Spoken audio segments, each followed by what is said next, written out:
How you doing, Jason? I got to follow that. Yeah, well, I know. That was our own form of foreplay before your movie segment. Ooh, baby. Hey, why don't you give a plug to Jeff Wolverton?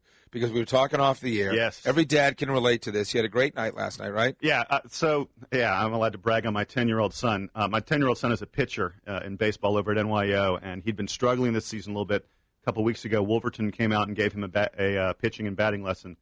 Last night, my son pitched 3 shutout innings and hit the game-winning double in the bottom of the 6th inning. Is there any doubt in your mind, now whether it's true or not, is there any doubt in your mind that Wolverton has turned this kid's season around? I pray to the altar that Jeff Wolverton, if you want to build a statue to yourself, I will bow down before it. He's so excited. He's like, Wolverton took my kid, and Wolverton's doing this. I give credit to guys like Jeff, though. It takes a lot. We didn't appreciate it when we were kids, and I know some of these coaches get paid on the side to do this stuff, but a lot of guys, this is, the bulk of it is volunteer. Right. Well, his coaching is volunteer. He's done that for years, and more power to him. I'm paying him to, to teach my son. I understand that, but he's still going out there, and he's still coaching, and a lot of these guys go out there and they do that. But you know what? Even if you paid, you got the results. Wolverton.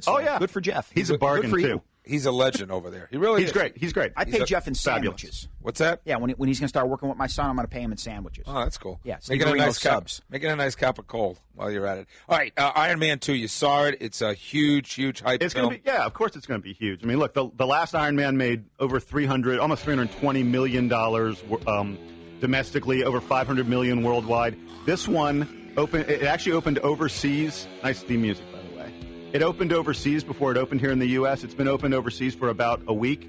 It's already made $121 million overseas. Is it going to live up to expectations? That, my friend, is the good question, and the answer, unfortunately, is it is not as good as the original, I thought.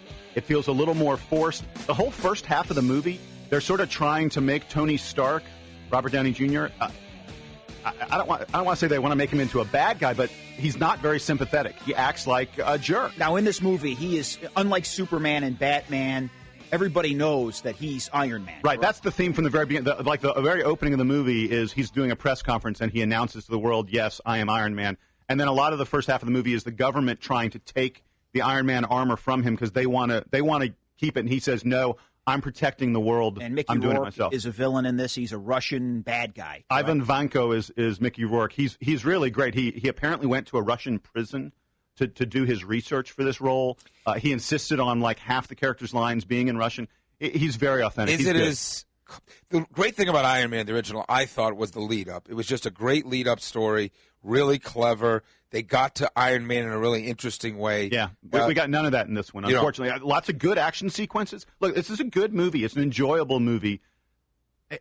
If you're a comic book fan, you're going to really like it because there are all kinds of little, homages to comic books. At one point, he's looking for something in a box, and he pulls out Captain America's shield. And there are a couple references to the Avengers. Nick Fury, Samuel L. Jackson plays a character named Nick Fury, who's the leader of the Avengers. They're setting up a whole series of comic book movies, including a Captain America movie, a Thor movie, and then an Avengers movie. But you got to be a huge comic book fan to love that stuff. Scarlett Johansson, from what I understand in this movie, if you're a guy and you're a fan of Scarlett Johansson, she got in really good shape for this movie because the costume is pretty tight. Yes, and she has. It's kind of funny. For the first 2/3 of the movie, you don't really see much action from her. She's eye candy. You look at her a lot, and she has some lines, but she doesn't fight anybody. In the final third, she does a little fight scene with a bunch of security guards. Awesome. All right, real quick. Date Night has been out. You wanted to mention it, though. I wanted to mention Date Night. I almost went the other night, but I haven't heard anybody talking about it. Yeah, not enough people have seen Date Night, in my opinion. That's the Steve Carell, Tina Fey. And it's funny, when the movie ended, I turned to my wife and I said, I have a new rule. Anything Tina Fey does is funny. She's really great in this movie. The thing about Date Night that works, and it's going to sound ridiculous to say this because it's an absurd, over-the-top, crazy plot. For at least the first 2/3 of the movie, it's actually plausible. This couple, they want a night out away from the kids. Right. They go to a restaurant. They use someone else's name to get a table at this restaurant, and suddenly they get wrapped up in something that they have no idea what's going on, and it is really, really funny. Okay, what's coming up over the next few weeks? Big stuff. Well, it's going to be a summer of sequels. It always is a summer of sequels, but we get a non-sequel next week that is a significant film in Robin Hood with Russell Crowe. Yep.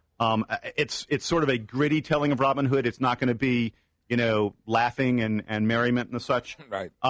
Ridley Scott did it, right? Ridley Scott did it, and Ridley Scott is a tremendously impressive And they have director. a long history together, a long successful history Yes, together. exactly. A lot of folks are saying that this looks like Braveheart meets Gladiator, from the trailers and the such. It looks like a very interesting film. There's a game I play with a bunch of other Duke fans. By the way, you guys haven't had me on since my Blue Devils won the national title. Congrats. Thank you very much.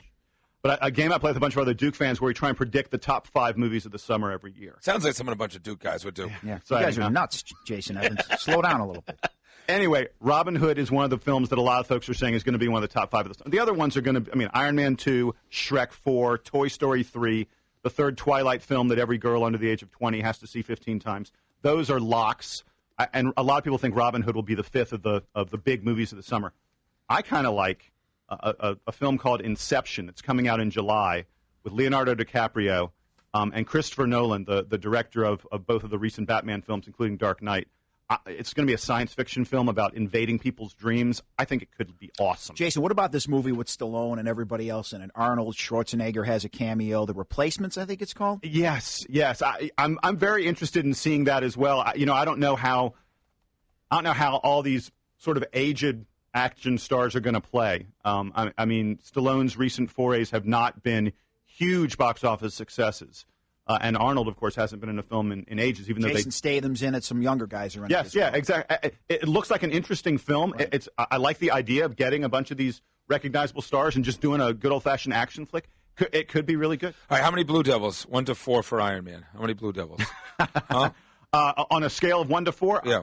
I'd give it about 2.5 or 3. The original one I would have given 3.5 or 4. All right, Jason, nice to see you. Come by in a few weeks to talk more about some of these summer blockbusters. Thanks.